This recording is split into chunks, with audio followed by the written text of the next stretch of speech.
Hello, hello, hello. Good morning, good afternoon, good evening, wherever you may be. This is another edition of the Swift Half with Snowdon, with me, Christopher Snowdon. Half-hour chat with somebody of great interest for you here on YouTube. Without any further ado, as we only have 30 minutes, I'd like to welcome my very special guest. I'm delighted today to be joined by trigonometry host Konstantin Kisin. Konstantin, how are you doing? Thanks for having me, mate. Good to see you again. Looking good in that chair? I'm looking like Harvey Dent. Formula One feel. Yeah, the Formula One feel, but also I'm looking like Harvey Dent from the Batman. You remember the guy with the one side of his face is dark and one light. It's the best I can do today. No, looking good, looking good. I want to get on to the war later on, but before I do, talk about trigonometry, which I'm a huge fan of, and I'm delighted to see it doing so well as it seems to be doing. I did it in the relatively early days when you were in a kind of darkened room above a comedy club, and now you've got a really nice looking office, office set, I guess you call it. And I probably watch more hours of trigonometry than I do BBC One, which, given that you only do about an hour a week, doesn't say much for BBC One. But it really seems to be really taken off. What's the secret of your success? Well, I don't think there is a secret, but it's very kind of you to say, and I'm sure you'll be back on the set before long, in the news space as well. Is there a secret? We just try to have interesting people on who have something to say, and we try to listen as opposed to interrupt all the time, and trying to get them to admit that they're somehow moral perverts or evil or whatever. Do you know what I mean? Yeah. I think it's much more interesting to get someone on, even someone who's, a divisive figure like a Nigel Farage, for example, or we just had a Jeremy Corbyn spokesman on. But I think if you let them talk, the one thing we do is stay away from politicians, because you're not going to have an honest conversation with a politician. But once people are out of politics, or if they've never been in it, then you can have a long form conversation. And if they feel like you are treating them fairly, then they will tend to open up more as well.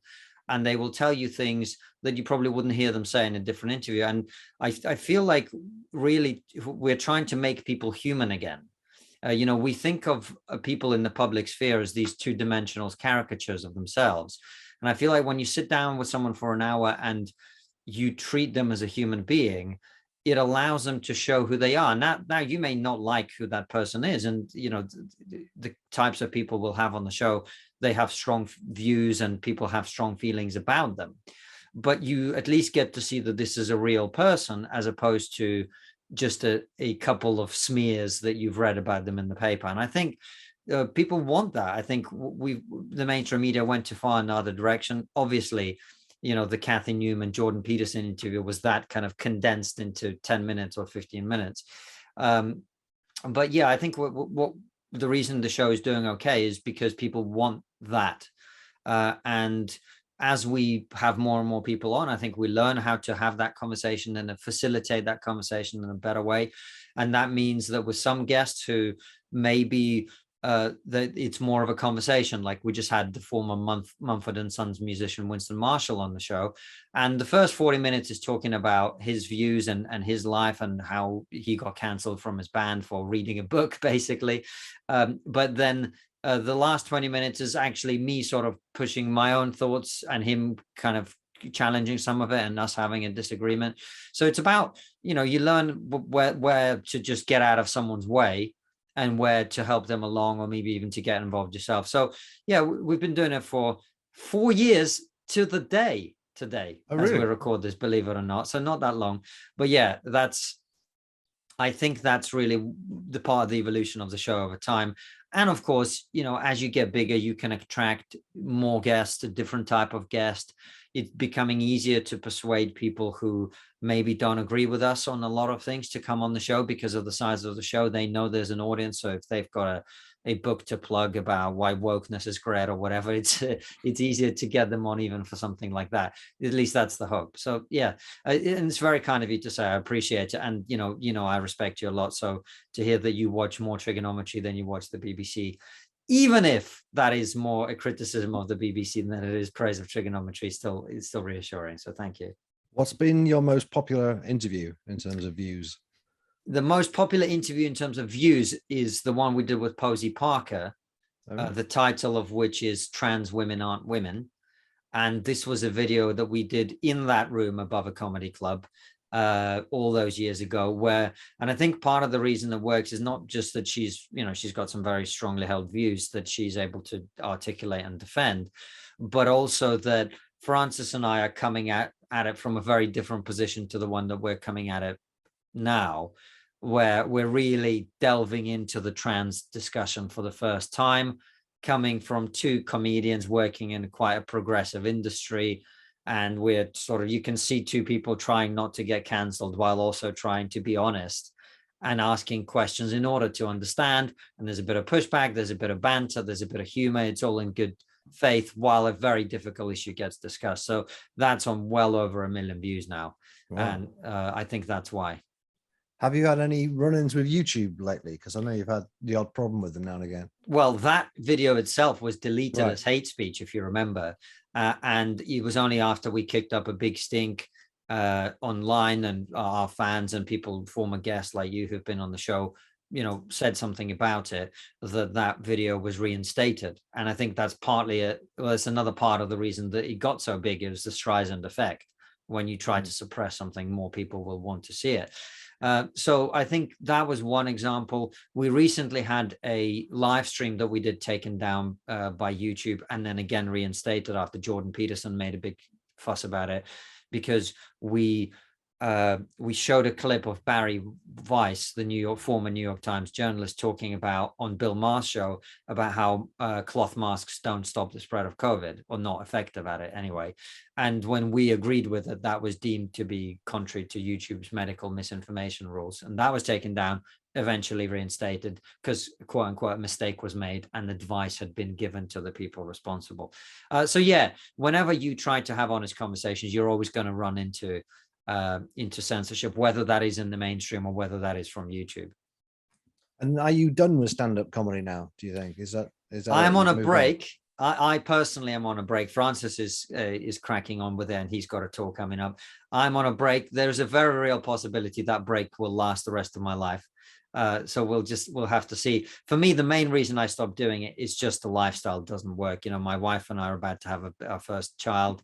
And I also have something very interesting that I spend most of my time doing. Trigonometry is not only a YouTube show now, it's a small business that we run. We've got a bunch of people working for us now. There's that to manage, and I've got a book out very shortly. There's that to manage. So I've got a lot of other stuff going on, and the prospect of driving for 3 hours down to Brighton or up to Birmingham or whatever, as I used to do 4 or 5 times a week, it's just it doesn't appeal quite as much, but equally, if a few years down the line I wake up and suddenly I've got some things that I really want to say and I want to say them in a stand-up format, that's what I'll do.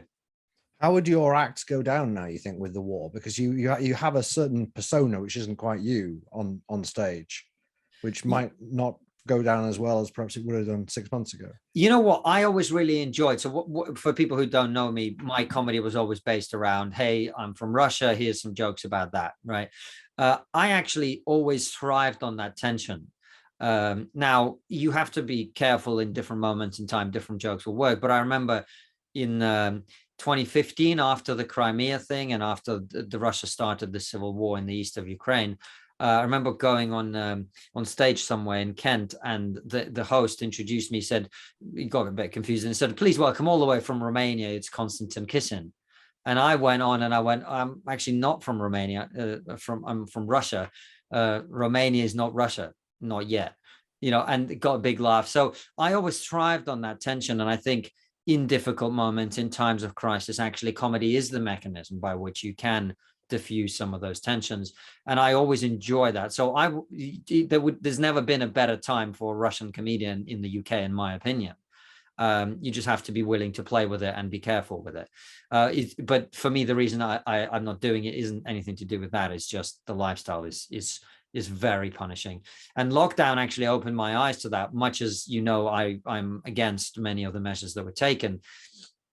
Being forced not to do comedy showed me how much of an impact it was having on my health, on my relationship with my wife and all sorts of things, and it was not a positive impact, really. So I'm very fortunate to have something I love doing, absolutely love doing, as much as comedy, if not more, frankly, with trigonometry. And at the same time, I no longer have to do the things that were really not healthy for me. So let's talk about Russia a bit. I haven't given you a full intro because I imagine most people watching this know who you are, but obviously you were born in Russia. Can you just, I don't think I've ever heard what your story is of how you ended up in Britain in the first place.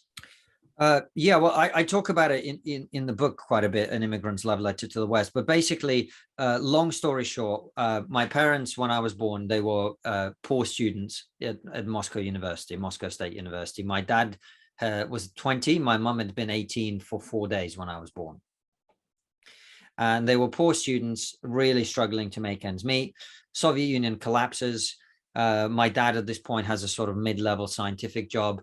And the 1990s, a period that I'm actually about to write a big thread that I hope a lot of people will read about this, either on my Substack or on Twitter, but trying to explain to people how devastating the 90s were to most people in Russia, how it turned everyone's worlds upside down overnight. And through no fault of your own, you could go from being very successful, very comfortable, your children, taken care of, and if they just got the right grades, they'd go to the right university, get the right job, and everything would be fine, to suddenly you're on the street selling your belongings and your daughter's a prostitute. Literally like that for many, many people. But there was also a small number of people for whom the flip was reversed. So my dad, for example, a very smart guy, but for reasons we don't have time to get into, wasn't ever going to have a hugely successful career in the Soviet Union, mainly because his father, my grandfather, was a dissident who'd made some comments and the whole family was punished. And that meant that my dad's scientific career was curtailed as a result. But the Soviet Union collapses and my dad and a few friends start a small building cooperative. And then that business becomes a bigger business, and that business becomes a bigger business, and that business buys another business. And before you know it, they founded one of Russia's first banks. That was the time that it was, right? And so my dad became quite wealthy in a short period of time. He wasn't quite an oligarch. He never sort of managed to get, state property in his pocket or anything like that. But he had a bit of money. And the first thing my parents did is they sent me to boarding school in England. Because they wanted me to be out of that society, the chaotic society that they were living in. And also, who knew whether it was ever going to, it could have easily gone back to being the Soviet Union. And they wanted me to have access to a different So they were world. still in Russia, but you were going to boarding school and then flying back every holiday. Yeah, well, initially every holiday and then less and less, because what happened was my father went from being a successful businessman to being invited to serve in Boris Yeltsin's first cabinet. Right. And he was a junior minister whose job it was to negotiate with the former countries of the Soviet Union. So he dealt with Ukraine, he dealt with Latvia, Estonia, Lithuania. He used to constantly be on trips to these countries to negotiate stuff. So I have quite an understanding of the Russian attitude and mindset to this. My view of what Russia is doing is very different to my dad's, but I have direct access to how people think about it over there as well. Right, very interesting. I didn't know most of that. So what is the kind of the mainstream public view in Russia of what's going on? Well, the mainstream public view is whatever they're being told on TV. And I don't say this in any disparaging way. You've got to understand 80% of people in Russia get their news from television. They're not on the phone like we are, checking Twitter, checking this, checking that. 80% of the Russian public get their news from television only, right? And in Russia, there is no independent television anymore at all. There is no independent newspapers anymore. There's no independent radio channels anymore. They've all been shut down. So the mainstream view in Russia is whatever they're being told on TV.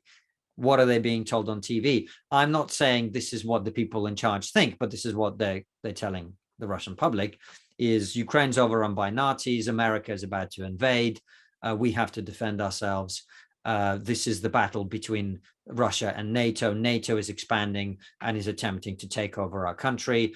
They're bringing their, the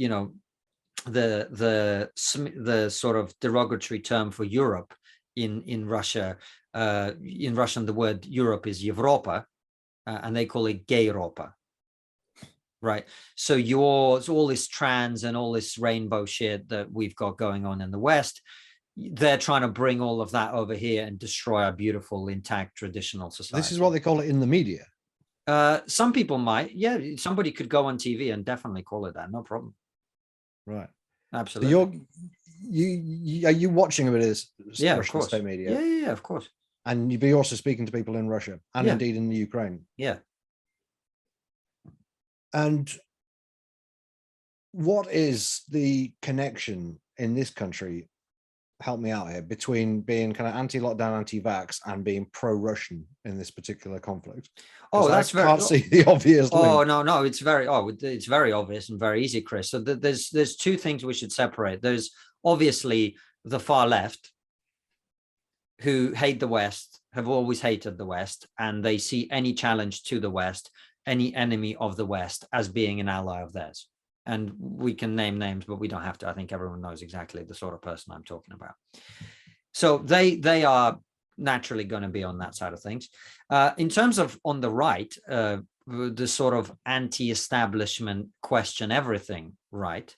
Well, it's very clear what's happened, and you keep tweeting about it in terms of giving some examples of how people have gone off the deep end. I think over the last 6 years, since Brexit, since Trump, we have seen how much the media lies. We started this conversation, you talking about how you don't watch the BBC anymore. Well, there's a reason for that, right?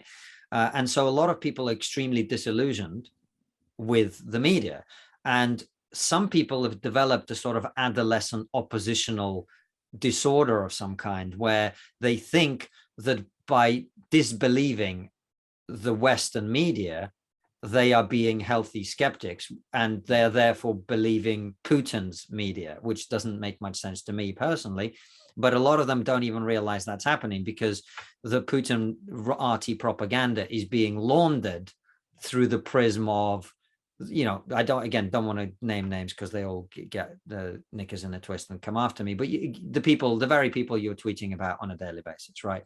Who watch Russia Today, who regurgitate the narrative, but they don't tell you that they're getting it from Russia Today. They're just the free thinkers asking questions, right? But suddenly, out of nowhere, these people who didn't know where Ukraine was 5 weeks ago, they know everything about what's happening in Ukraine, right? These are people who were calling me up at the beginning of the war, asking me what's going on, now arguing with me about what's going on, because they've developed an understanding from somewhere, right? Now they're getting a lot of that. This is a kind of laundered Russian propaganda narrative that they're ingesting. They're sharing it with their followers. Their followers are sharing it with their followers, and it propagates in that way. And it feeds into the echo chambers that we're all in. If you believe the mainstream media are constantly lying, the Western mainstream media constantly lying, you're going to look for alternative explanations of what's going on, right?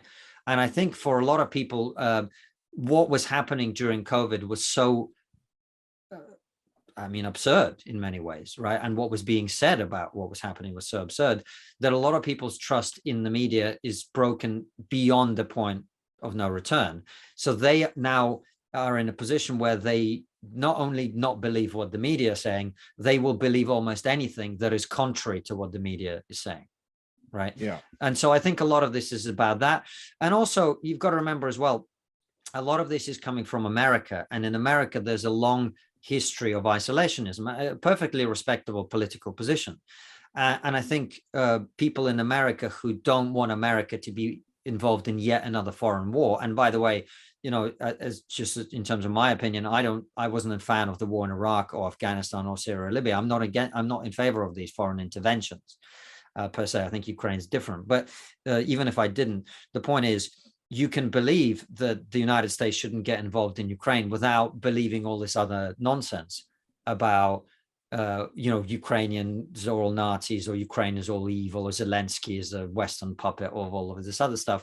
But I think it's become quite difficult to articulate the isolationist position in our modern society. It's not polite to say, well, there's people being massacred over there, but I don't care because America first. Many people don't want to have to say that. And so they're looking for evidence, quote unquote, or narratives that help them to justify the position of we don't want to get involved without having to say, I don't give a shit about people being killed. Yeah, I think that's all probably true, and there's some willful contrarianism in there as well. But I also think that the whole COVID lockdown has contributed in two other ways. One is under lockdown, you didn't have people in the pub who would just don't tell you to shut up if you start coming out with crazy talk, right? Instead, you've just got your phone and social media and so on. And secondly, in the whole pandemic itself, and this is quite clear from lots of evidence on self-reported well-being and actually quite severe mental health problems, is a lot of people have just cracked under it, 100%. And so I agree, some of these people are watching RT and regurgitating all that kind of stuff, or they're dressing up their isolationism, in other words. But I mean, the latest thing this week is chemtrails. You got a lot of these people suddenly talking about chemtrails, which is just like about as mad a conspiracy theory as you can get, and you just wonder what next. So I don't know about you, but I'm quite worried about the long-term mental health implications of what we've gone through the last 2 years. As am I, which is one of the reasons that while I think we both recognize COVID was a serious disease and a serious public health issue, in my opinion, and the reason I said what was happening was absurd, is we went with protecting ourselves from one threat at the risk of exposing ourselves to many others. And the mental health side of it is just one of those aspects of the price that we will end up paying. The economic situation, obviously, as you can see, is deteriorating rapidly as well. That was another concern, and we could go on. So one of the reasons that I felt that after the first lockdown, which I supported as we don't know what the hell's going on, let's just be, we can afford to lock down for 3 weeks to flatten the curve. That's what I felt at the time. But that became, a year and a half, 2 years. And at that point, I felt that we were massively misallocating resources and mismanaging risk because we focused exclusively on one. And yes, the price we're now paying in terms of people's mental health and many other things, we're reaping what we've sown. So I don't want to go on about COVID, but just out of interest, what would you have done late December, early January last year when you had the whole what wave was it then? Well, it was Omicron. I had COVID last December. Yeah, me too. Yeah. A lot of people did. That's the problem. Yeah, and I had it pretty badly, by the way. Francis, my co-host, he had it badly too. We both had it badly. We did a whole episode about it. I think at that point, look, the vaccine was available to everybody who wanted to take it, right? The hospitals were not overwhelmed. If you want to get the vaccine, to be fair, they'd only just started dishing out the vaccine a few weeks earlier. So it was like hardly anyone's been vaccinated. No, the booster. No, I mean the previous year, 2020, 21. 2021. Oh, okay. When we had the big lockdown for like 4 or 5 months, however you measure it, ending with. You're talking about December 2020 now. Yeah. I'll be honest with you, Chris. I've pushed it out of my memory, so I don't even, because he was that unpleasant personally. But I don't remember exactly that particular situation. My point to you is, it ran on for way too long, and we were still putting measures in place in December 2021, January 2022, only a few months ago. The fact that we were doing anything about COVID other than letting people get on with their life, to me, was an overreaction. That's what I'm talking about. Yeah, no, I certainly agree with you there. Let's just get back to the war, because I want to ask you, because your commentary on this has been fascinating, from the very get-go when you did a kind of one-on-one with Francis. How does this end happily, or how does this end? How does it end? What ladder does Putin need to be given to climb down? Because people kind of now put out their mind the fact that nuclear weapons are still very much an option. It's just like Ukraine seems to be doing better than a lot of people thought, and now people who maybe a few weeks ago would have gone, well, we'll give Putin the Donbass or whatever, and then hopefully that'll end. They're now saying, no, we need to push them completely out of the country, and if anything, go into Russia or even. So that's obviously not. No, going into Russia, no, is not. No, absolutely. But it depends what you mean by Russia. There's another conversation to be had about Crimea, right? Is that Russia? Is that not Russia? Yeah. But look, there's no point making predictions. At the beginning of the invasion. We had that conversation with Francis. I think most of what I said at that time turned out to be entirely accurate. I think there's some things that we still have to wait and see, and there's some things that I said that weren't accurate, didn't turn out to be accurate, but that is the way of the world when you're making predictions. So it's one of the things it's taught me is that one ought to be a little bit more careful when making predictions. So rather than saying this is what's going to happen, I think we don't know at this point. It hangs very much in the balance. So as we speak today, Russian forces are about to take Mariupol, it looks like, which is the city in the south, which is essentially the key to the southeast of Ukraine. And at the same time, having withdrawn their forces from the central and northern parts of Ukraine around Kiev and Chernihiv through Belarus and back to the east, Russia is about to launch a massive assault on Donbass. And the outcome of that situation is what's going to determine where the next phase of this conflict goes. If Ukrainian army, a lot of which is in the Donbass, is encircled, which is possible, depending on how the situation goes in the north and the south. That's obviously one thing. If the Ukrainians can resist and hold on to that area and put up a strong resistance and push the Russians back, that will be a very different conversation. So that's kind of really as far as anyone can see at this point, in terms of the two possible outcomes. What is the smallest victory Putin can get away with taking back to the Russian people, given all the propaganda you mentioned before? What's the least he needs to do in order to not be humiliated? Well, it sort of depends, really, doesn't it? Because if you think back to, for example, the Soviet invasion of Afghanistan, or, the Soviet Union essentially ran back with its tail between its legs, or think about the Winter War against Finland in 1940, Stalin invaded with a very clear ambition to make Finland the 16th Republic of the Soviet Union. How did it work out? Well, the Soviet Union lost 120,000 troops, got absolutely destroyed by a tiny Finnish army, and ended up nonetheless, quote unquote, winning the war. But they ended up taking a very small piece of territory and selling it domestically as a win. And for the reasons that we talked about earlier, with 80% of the Russian public getting all their news from TV, they could really sell almost anything as a win in Russia if they needed to. So the smallest would be some kind of peace agreement under which the two breakaway republics, as they were before the war started now, they get complete independence, and Ukraine accepts that they're independent. And Ukraine, without legally accepting that Crimea is quote unquote Russia, says that they don't have any plans to pursue reintegrating Crimea back into Ukraine. That, in terms of the smallest, he could easily sell that to the Russian people as a win. Would that be a win? Probably not, but he could sell it for sure. Would Zelensky be able to sell it to the Ukrainian people? I think that he could, but anything beyond that, this is really one of the reasons that the negotiations aren't going to get anywhere at this point, is Zelensky has very little incentive at this point to agree to what he's being offered, because what he's being offered is having more pieces of his country bitten off. Right. And the people of Ukraine, whose army is doing extremely well, despite what people might have expected, they have at this point no reason to feel like they should concede anything at all, when they're fighting so well and effectively against a much stronger, supposedly much stronger enemy. So Zelensky could sell that, what I just described. Could he sell anything more than that? Well, it remains to be seen, and it very much depends on how the war goes. Right. And you don't think there's really any chance of Putin being unseated? I don't, but the question that, and Chris, I say this with respect to you, because like I said, you're a very intelligent guy who I respect, but the problem is people in the West ask this question and they don't think of what comes after that.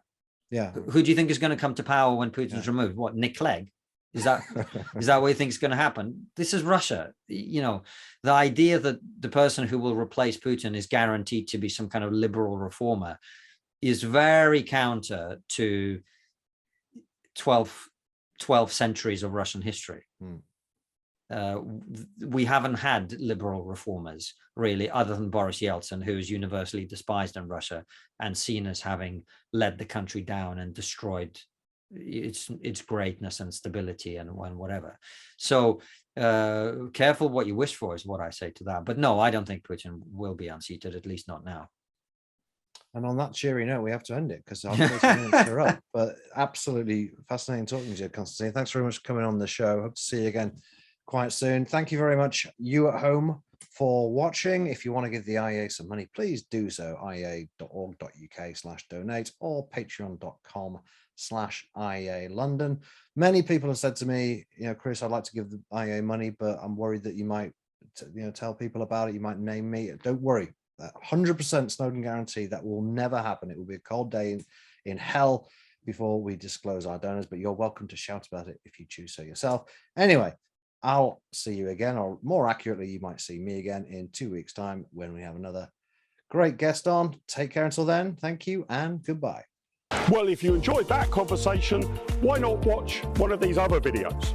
And while you're here, remember to hit the subscribe button and the notification bell.